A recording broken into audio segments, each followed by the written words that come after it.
tatlo, sino magagaling? Ay, ako naman, nandito na ako. Ibahin ko pa ba? Ba't wala ako lang? Ha? Ba't wala ako lang sa choices? Pulang tsaka chocolate. Di ba dapat dahil tinanong mo sa kanya, dapat ako naman? Ay, hindi. Hindi ka talaga kasama sa tatlo. Tatlo lang ka. Teka, sino naman talaga yung nasa comedy bar? Kahit nga sa lima, baka wala ka pa rin. At least. Joke lang, joke lang. Iba yung Ate Glo, no? Iba yung Ate Glo. Kailan mo nandito si Chocolate? Hapon! Sabi ko, Chocolate, guest kayo nila Vice Ganda ni po. Ha? Ayoko makasama si Vice. Sino sabi? Chocolate. Oh, tinext ko kasi siya, sabi ko, huwag ka nang pupunta kasi pareho tayong ayaw natin ng isa't isa.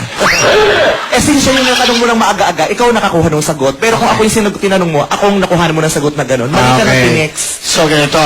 Kung saan nandito si Chocolate, anong gusto mo sabihin kay Chocolate? Ayan, nanonood. Kay Chocolate, isa lang masasabi ko sa'yo, Chocolate. Maraming salamat at ipinanganak ka sa mundo.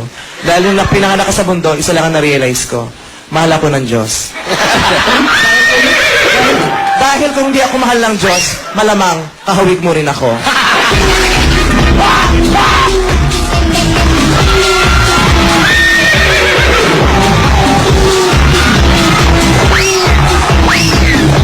Ayan ha? Alright, so Chocolate, tama ka rin. Lagot ka. Nanonood sa atin si Chocolate. Nanonood kayo doon. Oo. Ay, super love ako dito.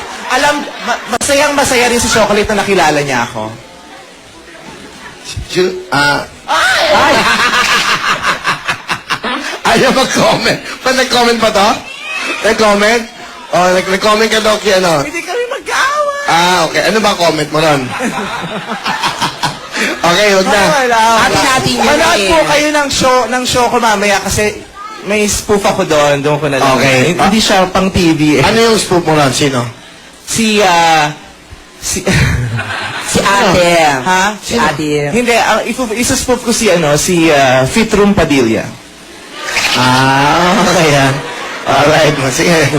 Si Fitrum Padilla na kapatid ni Batman Padilla. na napang-asawa dati ni Carmina Signorina na ngayon ay asawa na ni Zoren Legarda. Nalito kayo.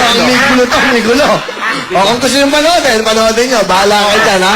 Marami na nanonood kagabi. Sa mga nakanood po kagabi tapos nag-enjoy, ipagkalat nyo ang balita para manood sila. Sa mga hindi nag-enjoy, manahimik po kayo. Yan ang message na.